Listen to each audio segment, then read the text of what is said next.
జై శ్రీరామ్ శ్రీరామభద్రో విజయతేతరం వరసిద్ధి వినాయక వ్రత కథ మహోత్సవాన్ని సత్యాగ్రాహి ఛానల్ ద్వారా అందరికీ కూడా వ్రత కథ సూక్ష్మంగా అందరికీ అర్థమయ్యే విధానంగా మనం చెప్పుకునే ప్రయత్నం చేద్దాం. మేము కథా పఠనం చేయడం జరుగుతుంది.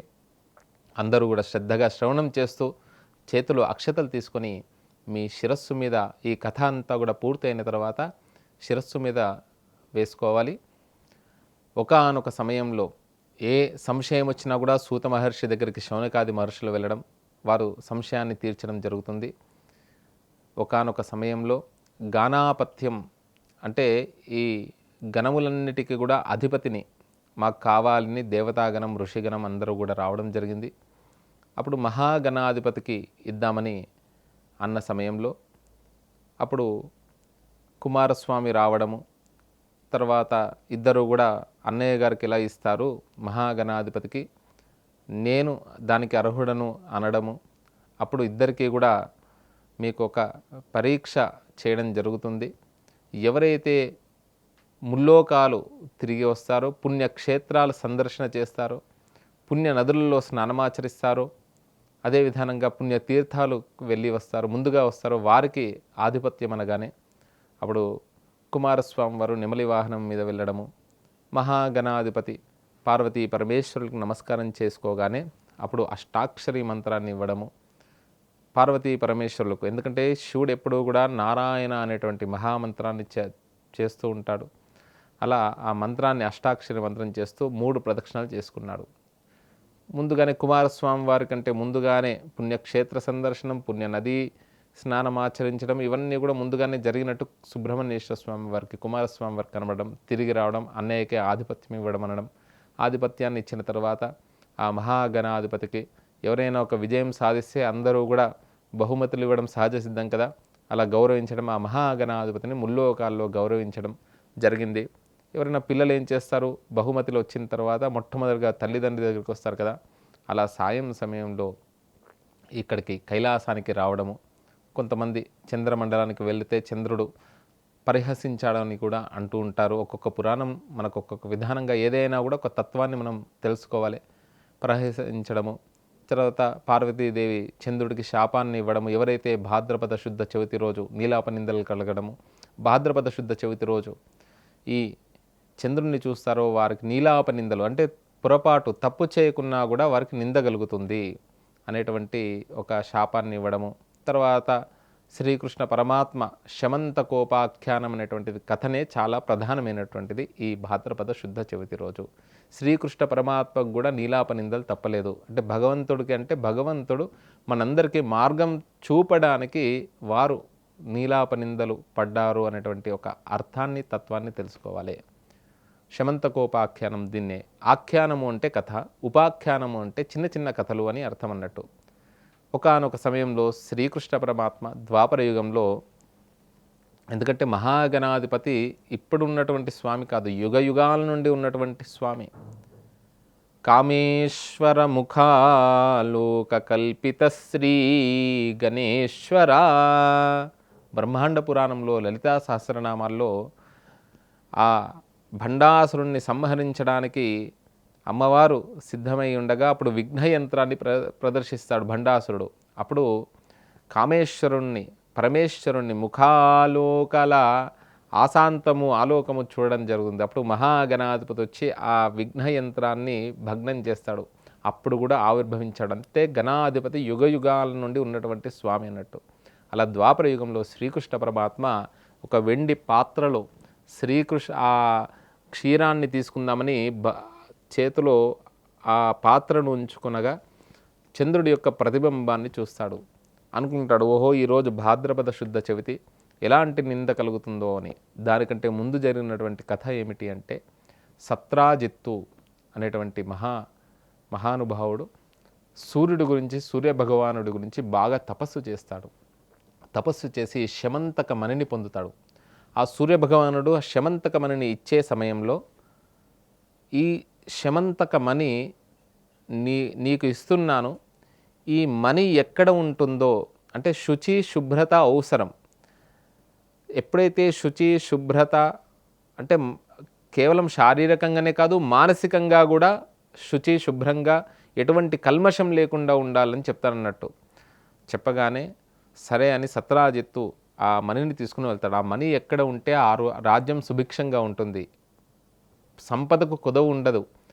ఎక్కడ ఉంటే ఆ రాజ్యం సుభిక్షంగా ఉంటుందట. ఆ మణిని తీసుకొని అలా ద్వారకా నగరంలోకి ప్రవేశిస్తాడు. అందరూ కూడా బ్రహ్మదేవుడు వస్తున్నాడా లేకపోతే ఇంద్రుడు వస్తున్నాడో అని శ్రీకృష్ణ పరమాత్మకు చెప్పగానే, లేదు లేదు, సత్రాజిత్తు సూర్య భగవానుడి గురించి తపస్సు చేసి ఆ మణిని తీసుకుని వస్తున్నాడు అనగానే, అప్పుడు కొన్ని రోజుల తర్వాత ఈ మణి నీ దగ్గర ఉండడం శ్రేయస్కరం కాదు, ఉగ్రసేనుడైనటువంటి రాజు దగ్గర ఉంటే క్షేమము అనగానే వెంటనే సత్రాజిత్ అనుకుంటాడు, ఈ శ్రీకృష్ణ పరమాత్మ లీలా మానుష అంటే అనేక లీలలు చేశాడు, ఈ మణిని తీసుకోవడానికి తను ఒక పన్నాగం వేస్తున్నాడు అని వెంటనే కొన్ని రోజులకు ప్రసేనజిత్తు తన సోదరుడికి ఇస్తాడు ఆ మణిని. ఇచ్చిన తర్వాత ప్రసేనజిత్తు ఆ మణిని తీసుకుని అరణ్యానికి వెళ్తాడు.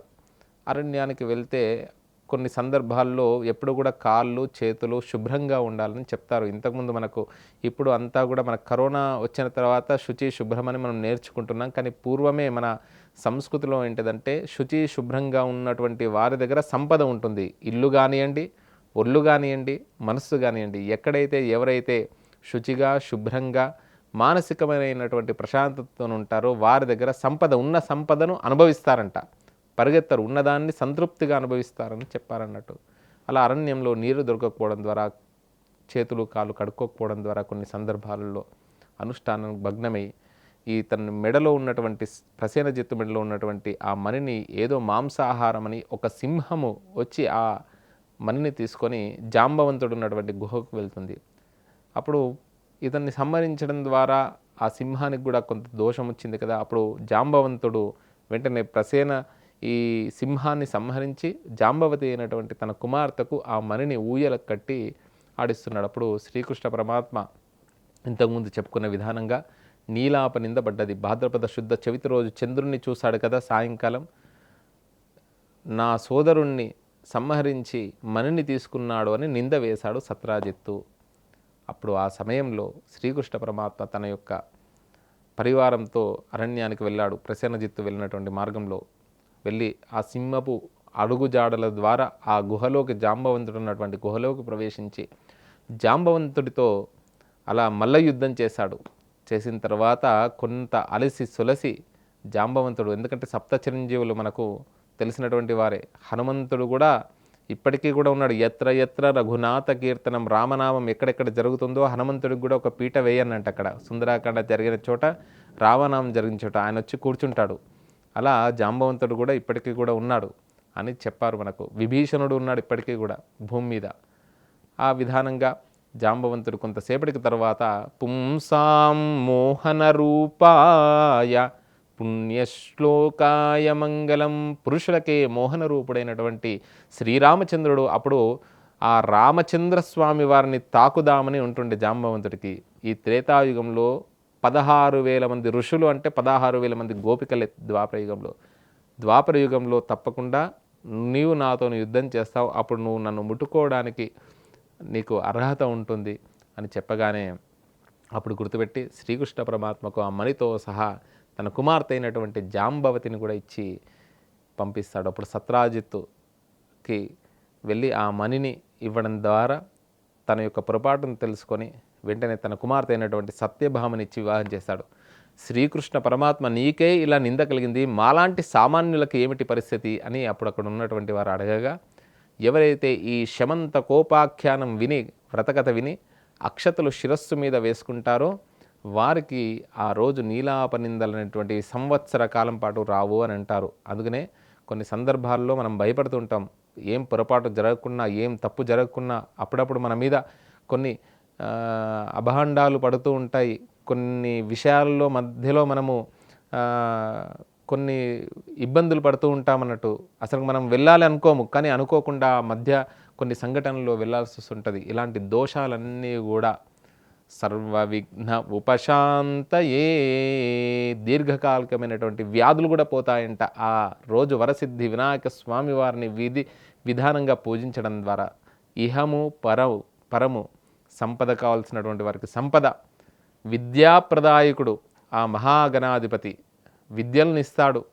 అలా విద్యా గణపతిగా, లక్ష్మీ గణపతిగా, అలా 32 గణపతులు కూడా మనకు విశేషం. అలా అనేక రకాలుగా మనమంతా కూడా ఆ రోజు మాత్రము భాద్రపద శుద్ధ చవితి రోజు మాత్రం, వినాయక చవితి రోజు మాత్రం వరసిద్ధి వినాయక స్వామి వారిని, వర అంటే శ్రేష్టమైన అని అర్థం కూడా వస్తుంది, వరాన్ని ఇచ్చేటువంటి ఆ వినాయక వ్రత కల్పాన్ని ఆచరించి ధర్మబద్ధంగా ఒక కోరికను కోరుకోండి.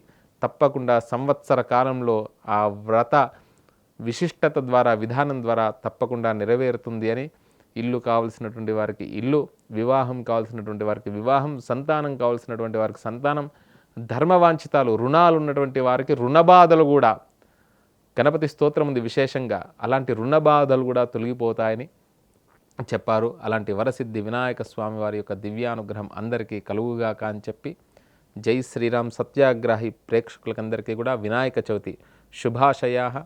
జై శ్రీరామ్. స్వస్తి.